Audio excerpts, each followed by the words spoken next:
In the quaint village of Trenčín, nestled in present-day Slovakia, whispers of a mysterious nature began to spread like wildfire during the early 17th century. Young peasant girls, seeking employment as servants in the illustrious Széchenyi castle, were vanishing without a trace, leaving the community bewildered and fearful. As the perplexing disappearances continued, the finger of suspicion gradually pointed towards a prominent figure, Countess Elizabeth Bathory. Countess Bathory, hailing from a prestigious Hungarian lineage, was the offspring of Baron George Bathory and Baroness Anna Bathory, who were unfortunately closely related due to inbreeding. The magnificent Széchenyi castle served as her abode, a generous gift bestowed upon her by her renowned husband, the valiant Hungarian war hero Fenrik Nádasdy. By the year 1578, Nádasdy had risen to the esteemed position of chief commander in the Hungarian army, embarking on a courageous military campaign against the formidable Ottoman Empire. This left his devoted wife with the responsibility of managing his extensive estates and governing the local populace in his absence. Initially, Bathory's leadership seemed to be going smoothly. However, as time passed, rumors began to circulate that she was torturing her servants. These rumors gained momentum after the death of her husband in 1604. Soon, Bathory was accused of not only torturing, but also murdering hundreds of young girls and women who entered her castle. Today, she is infamous as the Bloody Countess, who allegedly killed up to 650 victims in Hungary. If the stories about her are true, she would be the most prolific and vicious female serial killer in history. Nevertheless, some people remain unconvinced of her guilt. Elizabeth Bathory was born into a noble family in Hungary and enjoyed a life of privilege from an early age. However, some believe that she used her power to commit unspeakable atrocities. Witnesses have recounted a chilling tale of Bathory's heinous crimes, which unfolded between 1590 and 1610.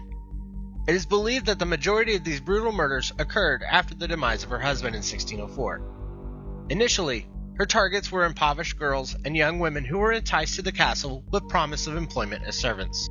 However, Bathory's insatiable thirst for blood knew no bounds. As the narrative unfolds, it is alleged that she expanded her sinister endeavors, targeting the daughters of the aristocracy who were sent to Széchenyi for their education. Furthermore, she supposedly abducted local girls from the vicinity who would have never willingly ventured into the castle's clutches. Being a wealthy noblewoman, Bathory managed to elude the clutches of the law until 1610, as documented by the History Channel. It was at this juncture that her crimes had escalated to the point where she had taken the lives of numerous individuals of noble lineage. Understandably, this deeply troubled the authorities, far more than the deaths of mere servants.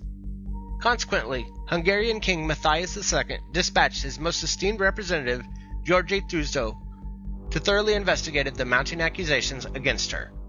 Thurzó gathered testimony from around 300 individuals who made some truly horrifying accusations against the Countess.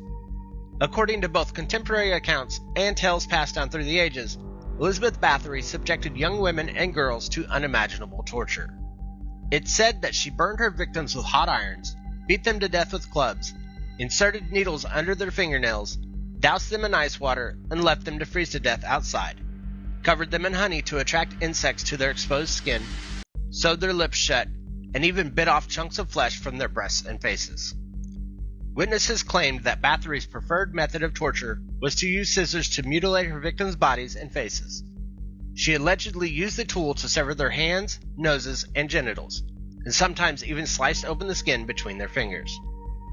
The chilling acts of violence committed by Elizabeth Bathory, along with the eerie legends that surround her crimes, continue to shape her terrifying legacy today. During Thurzó's investigation, some accused her of being a vampire, while others claimed to have witnessed her engaging in unholy acts with the devil. One particularly infamous accusation, which earned her the moniker of the Bloody Countess, alleged that Bathory would bathe in the blood of her young victims in a desperate attempt to preserve her youthfulness. However, this tale, although the most memorable, is highly unlikely to be true. Surprisingly, this claim only emerged in written form long after Bathory's death, more than a century later. Considering the mythical aspects of Bathory's alleged crimes, it raises the questions of how much of her gruesome story was actually based on truth, and how much was fabricated to bring down a powerful and affluent woman.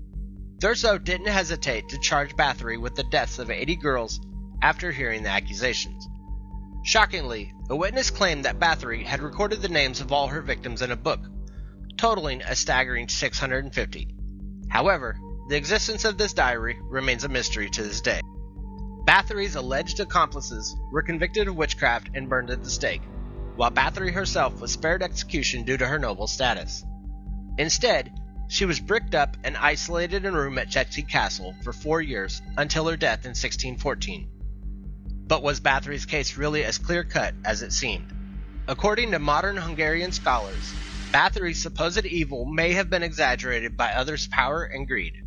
King Matthias II owed Bathory's late husband and then her a significant debt, which he refused to pay. This may have led him to incriminate Bathory in multiple crimes and deny her the chance to defend herself in court. Historians suggest that the accounts of witnesses in Elizabeth Bathory's case were likely given under duress, resulting in contradictory testimonies. It is believed that the king, driven by political motives, hastily called for the death penalty before Bathory's family could intervene on her behalf. This decision conveniently allowed the king to seize her valuable land. However, an alternative narrative proposed by historians presents a different perspective on Elizabeth Bathory's story. According to this version, the Countess possessed strategically important land that significantly added to her family's already immense wealth. As a highly intelligent and influential woman who ruled independently, Bathory's power and her family's wealth posed a threat to the king. Consequently, the court embarked on a mission to discredit and destroy her reputation. In the best-case scenario, it is believed that Bathory mistreated her servants but did not engage in the extreme violence described during her trial. On the other hand, the worst-case scenario portrays her as a bloodthirsty demon sent from the depths of hell to mercilessly slaughter young women. Both versions of the story captivate the imagination, even though only one of them can be true. Thank you for making our way through the video. If you like this video, hit that like and subscribe button and give me your thoughts in the comments down below. And as always, until next time.